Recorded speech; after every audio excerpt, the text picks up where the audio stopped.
Hi everyone, in front of me I've got iPhone 15 and let me share with you how to change the ringtone on this device.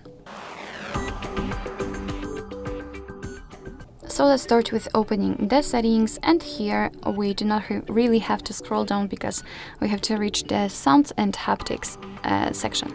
Now let's scroll down a little bit. Right here we've got the sounds, and let's tap on the first option, which is the ringtone, the option we're looking for.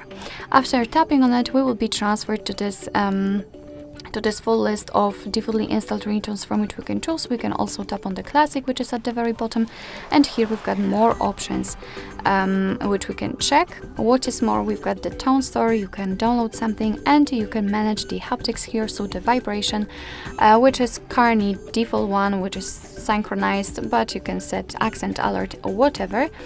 So basically all you have to do in order to listen how the particular ringtone sounds is to tap on it, and you can decide whether you like it or not. And if you want to set the ringtone, simply make sure that it is marked, like here, and go back. And as you can see, it is immediately notified right here, which simply means that from now on, your device will use the chosen ringtone to notify you about the incoming call. Alright, so that will be all. Thank you so much for watching. I hope that this video was helpful, and if it was, please hit the subscribe button and leave the thumbs up.